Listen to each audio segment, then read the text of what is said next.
I grieved. I cried all the way home. I cried the next day. But mostly I was crying because I didn't want him to be underestimated. I won't ever forget when they told me, when the speech teacher told me, teach her more. And I was like, if we teach her sign language, she's not going to talk. And she was like, yes, she will. I said it was like watching a flower open up. Yeah. It was one of the most miraculous things. Hey, I'm Suzanne. And I'm Annie. And we have 111 years of experience. And on today's episode, we're going to be talking about what you would say to your younger self when you find out you have a special needs kid. When I found out, we were in kind of a, what's the word? Like I wouldn't say turmoil, but like it was a rough patch. She was having a lot of physical, like ear infection after ear infection after ear infection. So physical issue. A lot. And then she would just stand in front of the TV and just stare at it. Yeah. And you'd say her name and she would just ignore you and just keep staring at it. And then she stopped eating, like she was eating baby food completely fine. And then once I started trying to feed her like table food, she just started throwing up everything. Just started throwing it up. Wow. Everything. Wow. And then I was hearing, well, don't feed that to her. And I'm like, well, she's got to eat table food. She's got 8 teeth. Yeah. You know, she's got to switch over from baby food to real food. So what age are we talking about? Between like 15 and 17 months. Okay. And she had her immunizations, which is like a common topic that comes up a lot with special needs kids as well. Right. So, but also, what would you say to her now? What would you say to Suzanne? Me back then? I would say, go with your gut because you're right. Mama knows. Mama knows. But I knew I was right. I knew I was because my sister had just had, the year before, had one that was diagnosed with special needs. And so I was like, I mean, here they are. This apple looks a little bit like that apple. We got apples and there's, it's really close. So I thought, this is what this is. Yeah. This is autism. That's exactly what this is. Right. For me not being able to, because I remember my sister saying, to be able to brush his teeth, to be able to brush his hair, she was having to wrap him up into a rug. To keep him from fighting her so hard. Right. And because his mouth was so sensitive. And mine was the same way. Right. I mean, I didn't wrap her up in a rug because I didn't have one. Right. But I thought that makes sense because if she's having such an aversion to like solid food, then that sounds like the same kind of thing to me, even though I didn't know a whole lot about it. Right. So, did you notice anything when she was a baby? No. She was talking. Yeah. Okay. She had 2-word phrases. I have written in her baby book that she was saying, 2-word phrases. Wow. She just stopped. Then she just stopped. She just stopped talking. She just started crying more. She started getting frustrated more. She was having a lot of ear infections. She's having a lot of ear infections. Yeah, I thought the ear infections too. And I thought, well, the ear infections must be, that must be part of the issue that she wasn't talking was because of her. She can't hear me. Because she can't hear me. Right. That's what we went through that. Yeah, we went through that too. Yeah. Because she was completely, zoning out and you think, well, that must be what it is. Right. And then after you get the tubes and she's still not responding to you. Right. Then you go, and so that's. Yeah. I think that I can remember back the day my son was born. It was, he felt different in my arms. Like he just felt different. My other son, he was strong and, you could just feel his little spirit in there. Just, let's go, he was just active. And but that was your gut. When I had my second son, he definitely felt different in my arms. Like he was not as energetic. He was more I thought relaxed was the word I would have used at that time, but really what it was is he was low muscle tone and he wasn't reacting the same way. And I could feel it as a mom, but I just didn't have words for it at the time. Right. And so all along the path, I can see where this was already something that we were dealing with from the day he was born. From the get-go, Yeah, where he didn't ever go ahead, ever like regress. We just kept up on a slower path the whole way, if that makes any sense. Right. Yeah. And so, but he had a lot of the same things where he had big food aversions, big temper tantrums, big frustrations. Now, we always said he burned hot, but he burned fast. So we just let him burn out. And so like he'd have a temper tantrum and we just kind of give him his space to do his temper tantrum. And then like we kind of, we were never, we were very lucky because in a lot of ways he'd get mad. And then almost like he'd forget about it. Like he was just like, I'm not mad anymore. Okay, let's go watch Thomas the Tank Engine. All right, I'm good. And so like I always felt like, okay, well, but I knew that was part of it.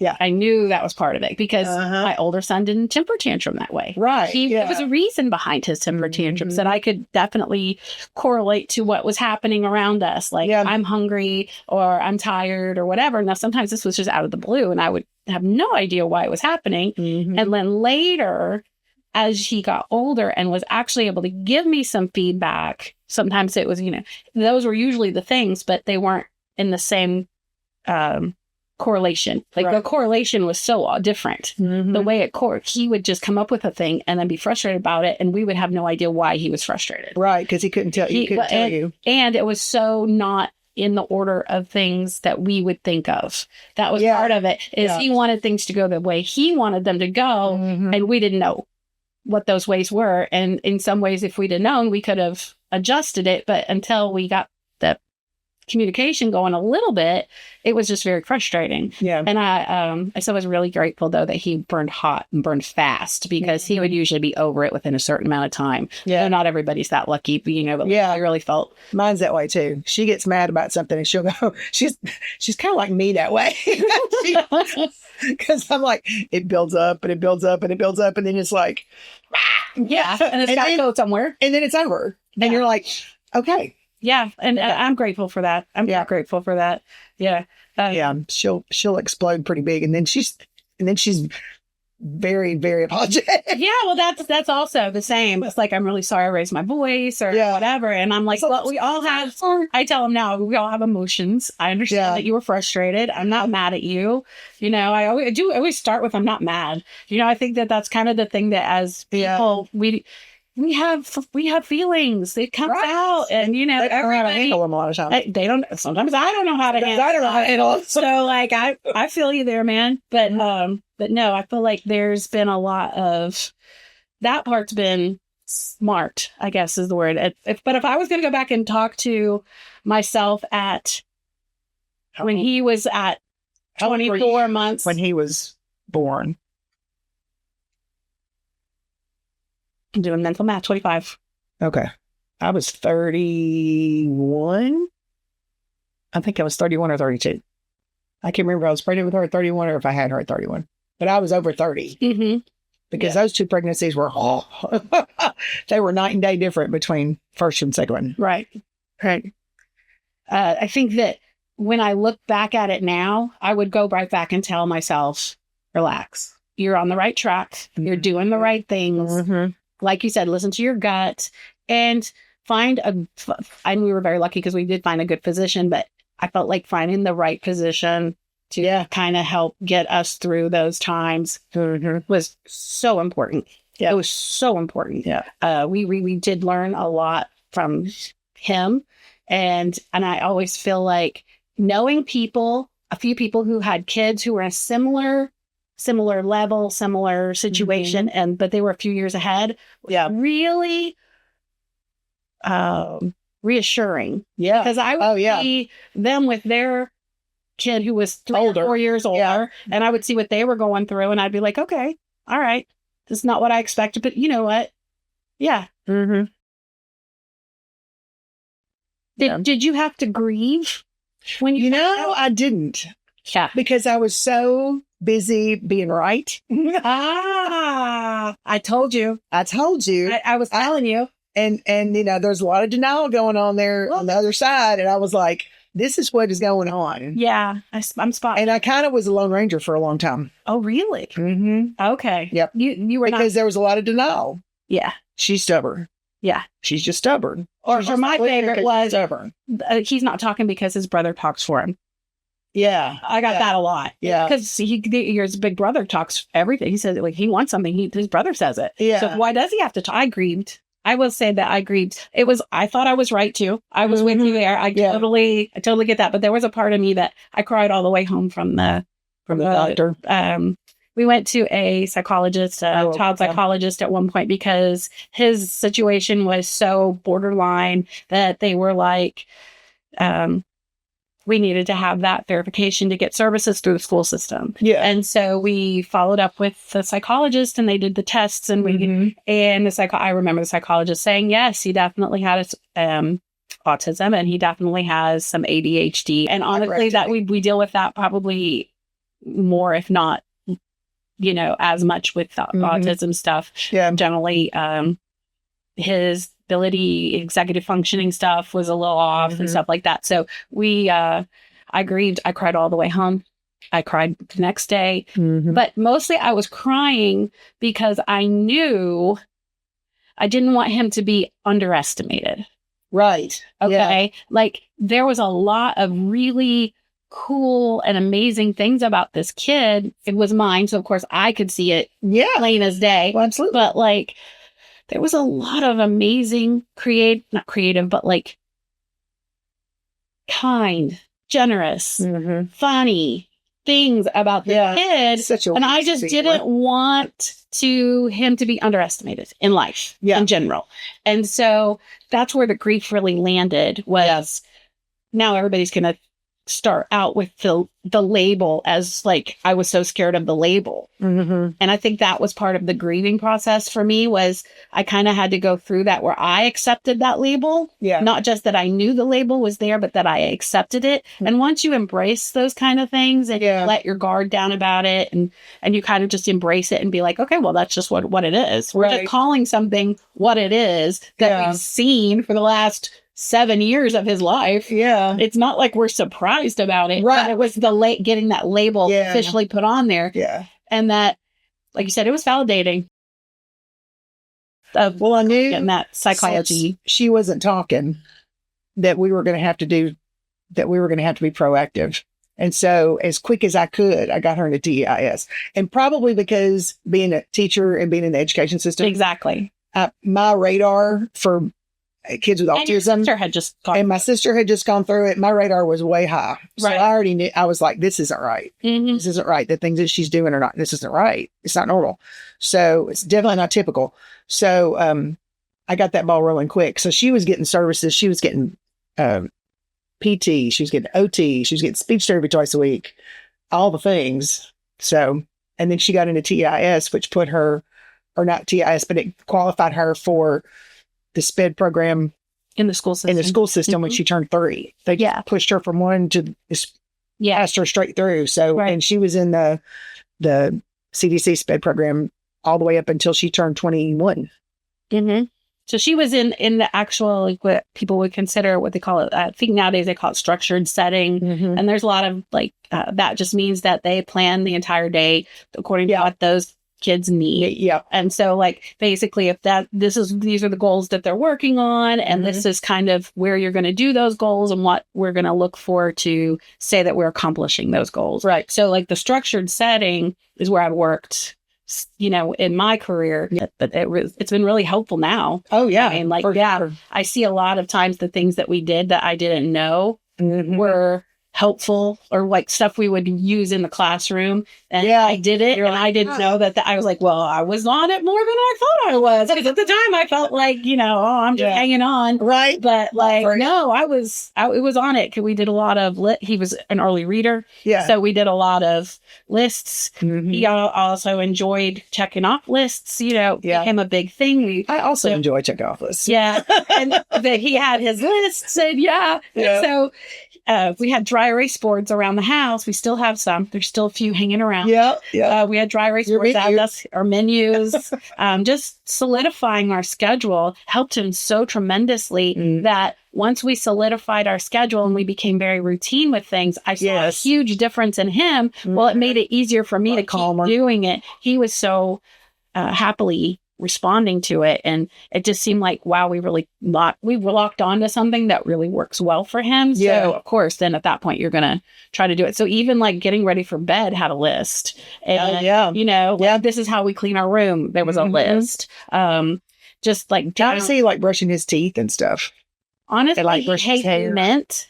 She does too. She cannot do mint toothpaste at all. And still to this day, he does it. Toothpaste. He does it, but it is not something he lingers on. He gets it done absolutely as fast as he can and moves on. I always tell everybody at school, I thought it was a 6 out of 10, the schedule.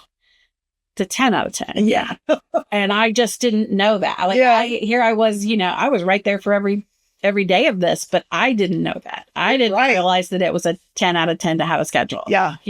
That's probably the most important thing that helps him regulate his day in and day out, his anxiety and all of the things that he deals with, the worry and the feeling. I think having to make decisions is very difficult for him. Oh my God. That executive functioning decision making part of his brain, paralyzing. The anxiety related to decision making is very hard. So like, we always say, someone had told me a long time ago, 2 good choices. 2 good choices. That's what we do. Take 2 good choices. Like if they really are paralyzed, that sometimes it's okay to offer up 2 good choices, and then that helps them decide. Open-ended questions are terrible for him. She can't. No open-ended questions. No, it's this or that. Yeah. Black and white thinking it's much easier for him. Yep. All of the gray area of life is just too. She just freezes up. She's just like paralyzed. I don't know, and she just won't deal. No, we'll deal with it. Mm-mm. But the thing that I always admire about him is that he tries. Like I would think that like if you have such a negative internal reaction to those kind of questions, that it would be easy to just be like, go away. Yeah. But no, he still tries. Like he's still like, let me think about that. Yeah. But I know that his internal energy is like getting stirred up, and I'll be like, or like he'll try. No, he's a very logical kind of personality. Like his personality lends itself to being very literal and logical. Yes. And so he is not necessarily tied to the emotional part of it generally. Right. But he wants if he's had chicken in the last 24 hours, he's probably not going to choose chicken. Yeah. Do you know what I'm saying? Yep. So he's logically figuring out how to handle these problems, but the process of doing so is so much longer than like your typical person. Yeah. You're the people that you meet on a regular basis. If they take that long to make a decision, you would be like, chop chop. Come on, how hard is that? Do you want Subway or do you want pizza? I mean, like, how hard is that? But no, or what time do you want to leave? Okay, what time do you want to leave? Well, and I'll be like, do you want to leave at 4:30 or do you want to leave at 5? Yeah. And she'll be like, And sometimes I'll say, why don't you text me and let me know? And then she'll come up with like 4:34. And I'm like, it's fine. It's fine. It's all right. That's all right. Yeah. Some other, or she'll say, okay, we'll do this. Let's leave it 5 or whatever. But yeah, it's funny. Sometimes she'll make up her own time. I like that though. At least she's making a decision. Yeah. I mean, I never, hilarious. That's a funny because like all through school and education, being in education is about giving choices, Yes. And it's almost like the opposite, but you don't want to take that away completely. Right. And sometimes in our day to day, when we're busy or stressed or whatever, we're just like, the pizza. Thanks. All right. We're having pizza. So we're having pizza. So all right. Yep. But like, Pop-Tarts. So Pop-Tarts. Yeah, it's okay. Like, and but it's the survival game sometimes. Like, we're busy. Oh my gosh, I feel like it's every day. we're busy people who are doing lots of things and have lots of decisions to make. And then we have these people in our lives who pretty much not say can't make a decision, but it's really difficult. And then to respond to their decision, the other part of it, I think that's why the black and white thinking is so much easier to deal with, because there's a right answer and there's a wrong answer for them. And even though we don't really care. It's we don't care. No. You're here. Yeah. I go pick the right answer. Yeah. I don't know where that comes from. Yeah. And they're so worried about being wrong. Oh, it hurts so bad. So worried about being wrong. It's so, of course, I mean, I'm kind of like that too. Oh yeah. I like to be wrong. I'm not to say that. I don't like to like make a mistake. Right. Don't like to make a mistake Okay. because that's bad. Making mistakes are bad. Yeah. Well, you know. Growing up that way. But now I'm like, making mistakes is how you learn. Right. Right. But that's a whole mindset thing that I had to learn as an adult. That I didn't learn that as a kid. Right. Decisions. And I think that's it. Because ultimately the decision has consequences and you don't want to have to deal with negative consequences. Right. So, you know, you want to make sure it's correct. But then on the other side of it, is this the kind of decision that requires that much emotion? Right. Yeah. You know, like, do I really want to invest that much emotion into what we're eating for something? Yes. Yeah. I mean, really, in the long term, really care. Are you going to look back at today and be like, would it really have made it? I pick the pizza. Oh, why didn't I pick the pizza? Yeah, no, I'm just not going to put that kind of energy in that.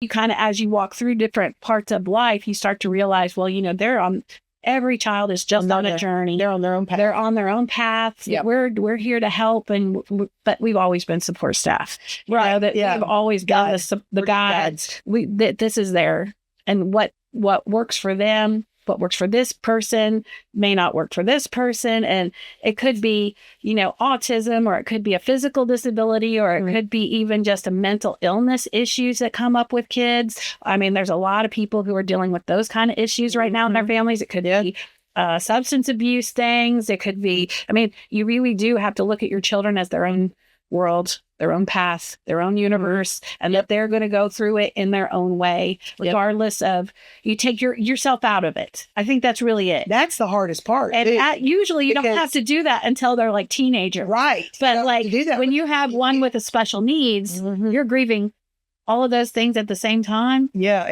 It's a lot. It's hard. And that is hard. And also, like I said, I was really worried about how the world was going to judge him also. But the part that was about me, I think, was giving up those expectations. Is, will he marry? Will he drive? Will those things happen? And if they happened, then I was like, good, we're going to work towards those things. Yeah. But also on the other side of it, I want him to be happy. I don't want him to be frustrated adults, worried about meeting our expectations. Exactly. And not, you know, you can't live for your parents. No. You know what I'm saying? Right. Like, can't live for what I want or what you want or whatever. Yeah, so I got to do it is a challenge. I would say, like, if I was going to say some things that like really were good, though, is that we got into the system and we got a lot of the educational, you say public education stuff. Like, that was really huge for us. We had a wonderful teacher. My older sons, he had a wonderful kindergarten teacher who we absolutely adored, and she spotted us in the crowd at it's one of his little kindergarten things that they do, you know, sing a song, you know, little presentation. And so Gaylord was on him, and he was wild as a buck. He was running up and down the thing, and he was here and he was there. And she said to me the sweetest thing. She said, you know, I can hook you up with some people that might be able to, you know, she spotted it right away. Oh, yeah. And she's like, I could hook you up. That's the one thing about being a teacher. It's on your radar. You just like can see it. Yeah. It's just like, oh, yeah. And so there's one. I said to her, she said, now you bring him in and he'll get some testing. And I said, oh, honey, he's never going to pass the test. And she patted me on the hand and goes, that's why you're going to take the test. And I was like, oh, okay. Now I don't it was huge. And so that's how he stepped into all of that. Well, then he went to an integrated pre-K. He started speech and language, and we saw him just blossom. Yeah. It was a phenomenal change in direction during that time. And I'm going to say he was 4, and it was like watching a flower open up. Yeah. Because then we started getting the words, and it was, you know. I know. When she started talking, I was like, oh my gosh, she's talking. Yeah. And because she couldn't for so long. I was ready to join on the device. I was ready, whatever. Let's just find out what we can do. And maybe this is the way it's going to end. And maybe this is the path we're going down. At that point, I was just like, okay, we'll do whatever. Right. Whatever we need to do. Whichever way we go, I'm in. Yeah. Do it. And I won't ever forget when they told me, when the speech teacher told me, teach her more. And I was like, if we teach her sign language, she's not going to talk. And she was like, yes, she will. And I was like, huh? What? That didn't make any sense.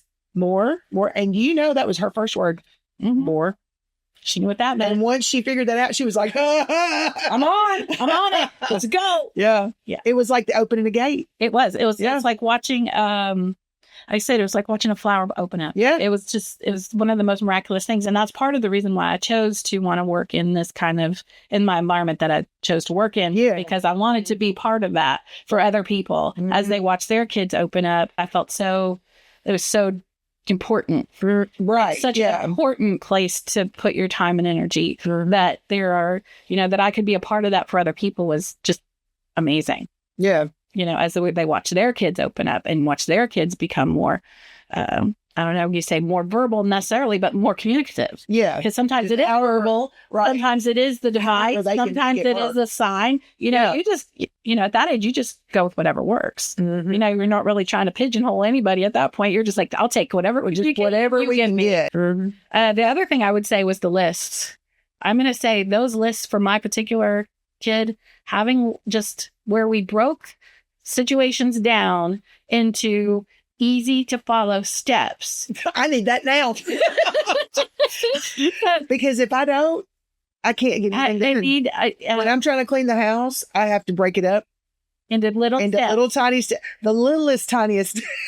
and take out trash. And it's not like a natural thing for me. Bag in trash. It is the thing. It's like, I will say my husband's personality lends itself definitely to that, but my personality does not lend itself to lists. Yeah. And so therefore I am not really that. It was not like I had to learn. Oh yeah. I didn't have. I was not good at listing. It was a survival, but like, I'm here to tell you, those lists, and I felt like it helped both of the kids, even though my older son didn't really need that. He benefited from it because he saw that there was a list in the bathroom that said, okay, when you take a shower, do this, and this. Yeah. Or this is we're getting ready for bed. Well, this and this and this. And this. Yeah. Sometimes I'd notice that he was the one checking off stuff on there. Like, because, okay, this is why we're doing it. All right, I'm in. Let's do it.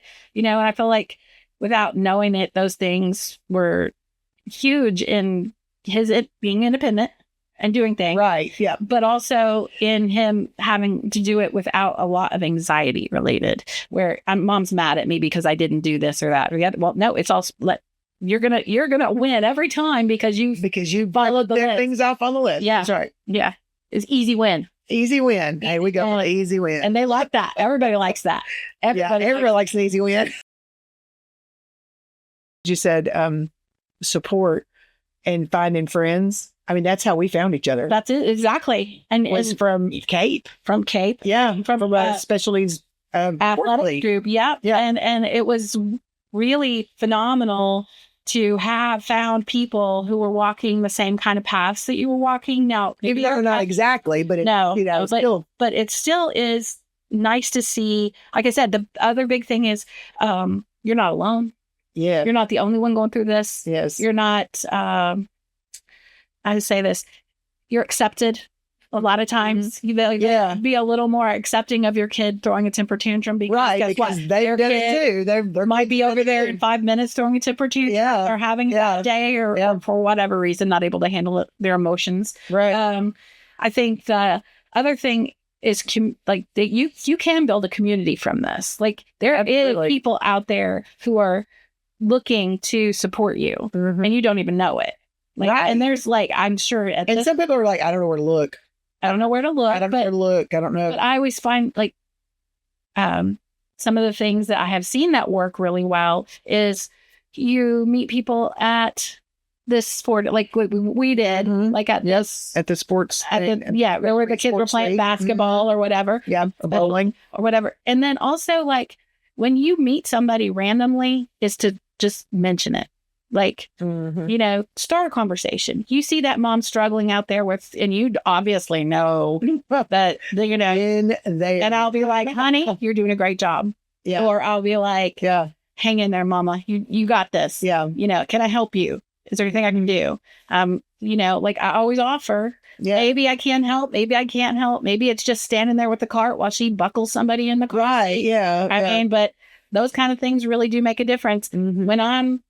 When I was at that point and I was frustrated, and like you said, the overwhelm was on me. It was a lot. It was a lot. And I was very grateful to anybody who would just for a moment pause and stand there while I buckled the tough one in so that I could get the groceries in the cart or whatever. Yeah.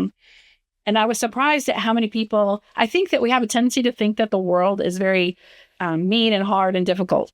But I was very surprised at the amount of people who showed me compassion, who were helpful, who were supportive, or who would have a story where they were the parents of a kid. Yep. They're like, hey, they have a nephew, or they have a niece, or they have a cousin, or they have this special person in their life, where they're not related to them at all, but we love this person so much. So like, I feel like it is a wonderful thing to, like, the more you're open to it, you got to kind of open yourself up to it and know it's not always going to be perfect, and you might get some negative responses. Well, then you just say that person's having a bad day and you move on. Yep.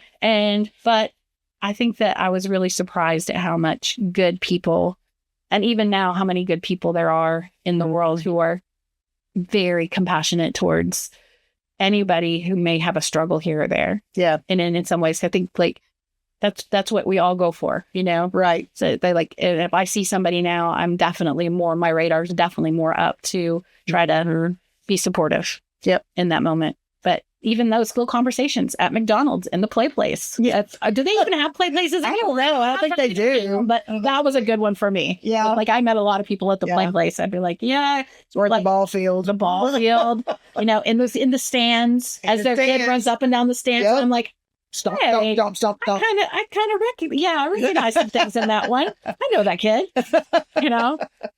Yep. So anyway, I would say, like, to kind of close it up a little bit, I feel like there's been a lot of really wonderful things that have happened in my life due to my unexpected journey with my special needs kid that I would never, ever have got to experience without it. So as I look back at my life now, I wouldn't change a thing. Like, I feel like, I do feel a little bit like, a little special having him.